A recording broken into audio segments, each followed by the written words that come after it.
Hello friends. So this is my first video. So let me quickly introduce myself first. I am Assistant Professor Rahul Jagtap from KJ Somaiya College of Arts and Commerce. Today we are going to learn one of the important technique of inventory control, that is economic order quantity. So in this video we'll try to understand what is economic order quantity, what factor determine economic order quantity, and then how to calculate economic order quantity. So let's try to understand what is economic order quantity. It is the size of order for which both ordering cost and carrying cost are minimum. So economic order quantity is that size of order quantity for which their ordering cost and carrying cost are minimum. So these are the very important factor which determine economic order quantity. So to understand economic order quantity, we should know first what is ordering cost and carrying cost. Ordering cost is what? It is the cost which are associated with purchase of material, or you can say with the ordering of material. So whatever cost incurred at the time of purchase of material is considered as ordering cost. So obviously we have to place an order. So while placing an order we have to incur some expenses. So the cost of placing an order is nothing but ordering cost because it is incurred at the time of purchase of material. Cost of transportation, cost of inspection, cost of receiving the material, all these costs are incurred at the time of or during the purchase of material. That is why it is called as ordering cost. Second one is carrying cost. So carrying cost is what? Whatever material we have purchased for production purpose, that material has to be stored somewhere. So storage cost, the cost for holding the inventory, is considered as carrying cost. For example, storage cost, the cost of capital invested in inventory, whatever capital we have invested in inventory, on that capital we have to pay interest also. The cost of capital is also considered as carrying cost. Cost of insurance is also considered as carrying cost. Okay. So the calculation of economic order quantity is subject to certain assumption. So what are those assumptions? First assumption is ordering cost per order and carrying cost per unit per annum are known and they are fixed. Second assumption is anticipated uses of material in units is known. Third assumption is cost per unit of material is constant and known. So calculation of EOQ is subject to these three assumptions. So let us try to understand how to calculate EOQ with the help of example.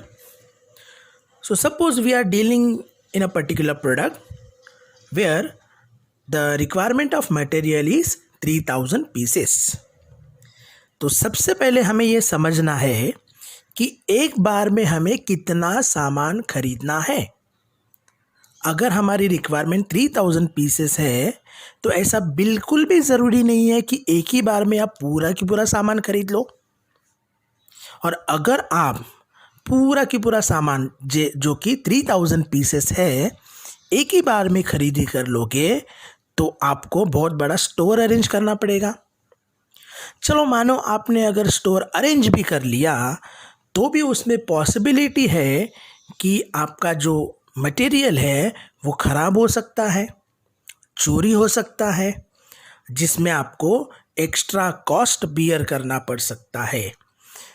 और अगर आप एक साथ ज़्यादा सामान purchase करोगे तो आपका पैसा भी वहाँ पे ब्लॉक हो रहा है और आप उसके ऊपर इंटरेस्ट भी पे कर रहे हो.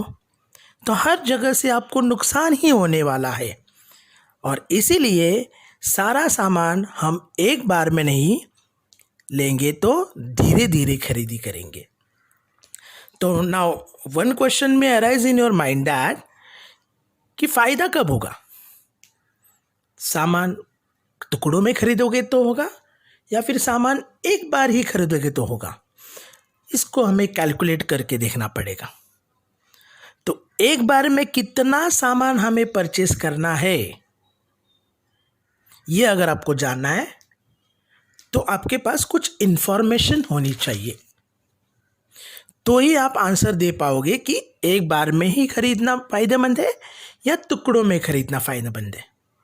और अगर टुकड़ों में खरीदना फायदेमंद है, प्रॉफिटेबल है, तो कितना यूनिट क्वांटिटी आपको परचेस करना चाहिए जिससे कि हमारी कॉस्टिंग सबसे लो हो। चलो तो फैक्टर्स की बात करते हैं। तो सबसे पहले हमें देखना है कि हमारी यूजेस कितनी है, क्योंकि जितनी हमारी यूजेस है उतना ही तो सामान हम परचेस करेंगे ना। तो मान लेते हैं कि हमारा जो एनुअल कंजम्पशन है, जिस प्रोडक्ट में हम डील कर रहे हैं, उसका एनुअल डिमांड जो है वो 3200 पीसेस है। तो सबसे पहले हमें पता करना है कि हमारी एनुअल कंजम्पशन कितनी है, उतना ही हम लोग क्या करेंगे, सामान परचेस करेंगे। अभी जो सामान आपको परचेस करना है उसके लिए तो आपको कॉस्ट इनकर करना ही पड़ेगा ना। ऑर्डर प्लेस करने के लिए आपको कॉस्ट इनकर करना ही पड़ेगा। So that is ordering cost. तो यहाँ पे हम लोग मान लेते हैं कि ऑर्डरिंग कॉस्ट पर ऑर्डर, जो अंडरलाइंग अजम्पशन है कि ऑर्डरिंग कॉस्ट पर ऑर्डर जो है वो 200 रुपया है, और जो सामान हम परचेस करेंगे उसके पीछे हम कैरिंग कॉस्ट भी इनकर करेंगे, स्टोरेज कॉस्ट इनकर करेंगे। तो वो हम मान लेते हैं कि carrying cost per unit per annum जो है वो 8 रुपया है। अब यहाँ पे और एक फैक्टर है जो फिक्स होता है, that is price of 1 unit. वो हमें दिया होगा, तो यहाँ पे हम लोग मान लेते हैं कि 1 यूनिट की प्राइस जो है वो 50 रुपया है। तो टोटल कॉस्ट हमारा हो जाएगा 3200 into 50, that is equal to 1,60,000। तो यहाँ आप 3200 यूनिट एक साथ परचेस करो या टुकड़ों में करो, आपको 1,60,000 रुपया खर्च तो करना ही पड़ेगा। तो आप सेविंग कहाँ पे कर सकते हो, एक तो ऑर्डरिंग कॉस्ट या फिर कैरिंग कॉस्ट।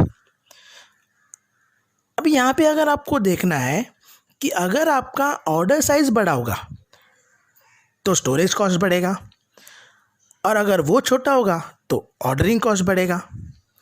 तो अगर आप एनालिसिस करोगे तो आपको समझेगा इन दोनों में रिवर्स कनेक्शन है।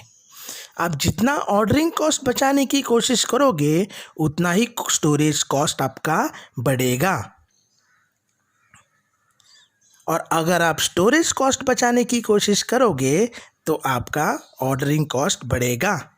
तो इन दोनों में कॉन्ट्राडिक्शन है, तो हमें एक फॉर्मूला की ज़रूरत है जो इन दोनों में बैलेंस करे।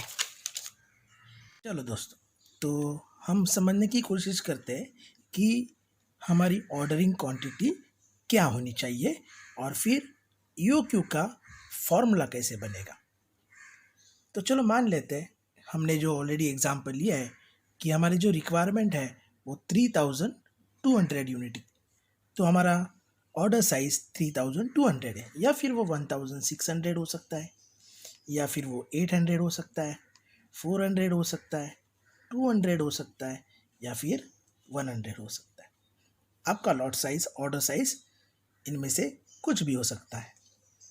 तो नंबर ऑफ ऑर्डर कितने हो जाएंगे, तो यहाँ पे अगर आप देखेंगे तो आपके नंबर ऑफ ऑर्डर 1 हो जाएगा, क्योंकि आपकी जो एनुअल डिमांड है वो 3200 है। यहाँ पे 2 हो जाएगी, 3200 डिवाइडेड बाय 1600, तो आपको 2 ऑर्डर देना पड़ेगा।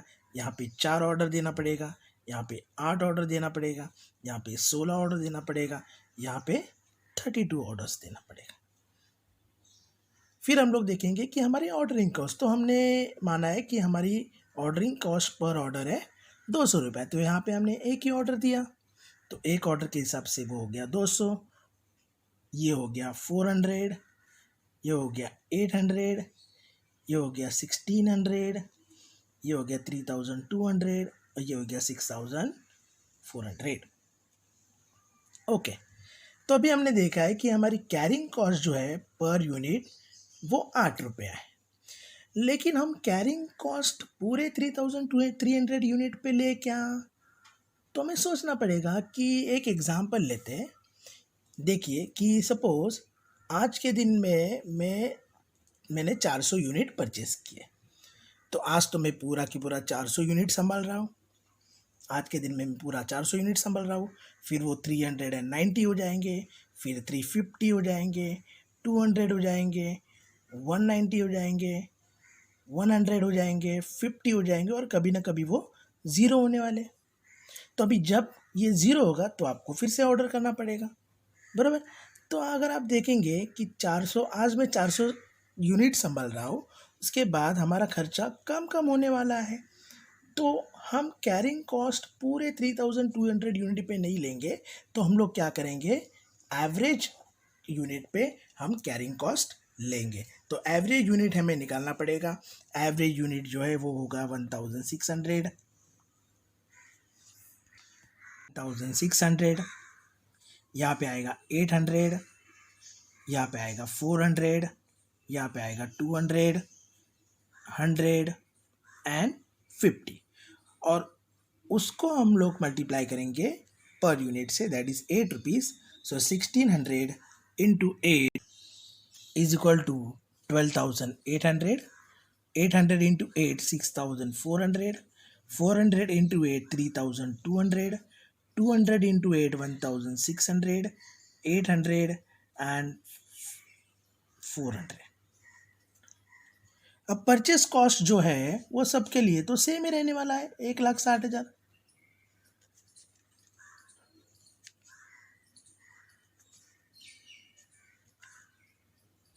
क्योंकि आपका परचेस प्राइस पर यूनिट जो है वो 50 रुपीज़ है।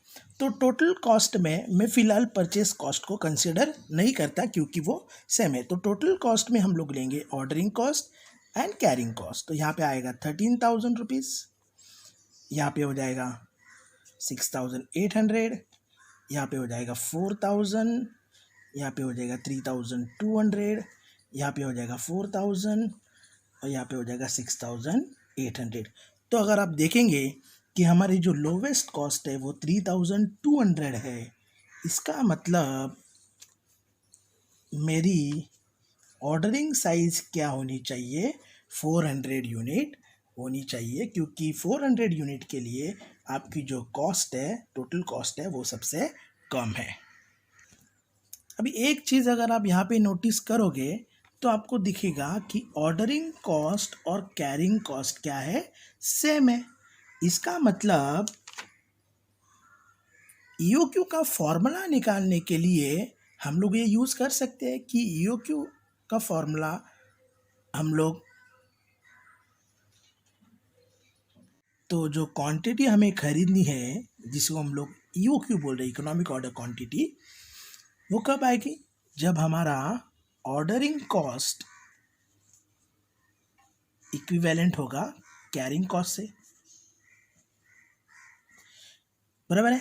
तो चलो सिंप्लीफाई करते हैं और देखते हैं कि क्या फॉर्मूला बनता है। तो ऑर्डरिंग कॉस्ट हमें कैसे मिलेगा, annual consumption divided by quantity into ordering cost per order, और कैरिंग कॉस्ट हमें कैसे मिलेगा, ordering quantity divided by 2, that is average quantity multiply by carrying cost per unit per annum. तो अभी ये इसको हम लोग थोड़ा सा सिंप्लीफाई करते हैं। तो दो जो यहाँ पे डिवाइड है वो यहाँ पे आके मल्टीप्लाई हो जाएगा, 2 into annual consumption into ordering cost divided by quantity is equal to quantity into carrying cost. अभी ये जो क्वांटिटी है वो यहाँ पे जाके मल्टीप्लाई हो जाएगा, तो 2 into annual consumption into ordering cost is equal to quantity का square into carrying cost. Okay, और कैरिंग कॉस्ट यहाँ पे आके डिवाइड हो जाएगा, तो 2 into annual consumption into ordering cost divided by carrying cost is equal to quantity का square. तो अभी हमें यहाँ से हमारा ऑर्डरिंग क्वांटिटी मिल जाएगा, जो है स्क्वायर रूट करने के बाद under root 2 into A into O divided by C, that is 2 into annual consumption into ordering cost per order divided by carrying cost per unit. तो ये फॉर्मूला यूज करके हम इकोनॉमिक ऑर्डर क्वांटिटी आराम से निकाल सकते हैं.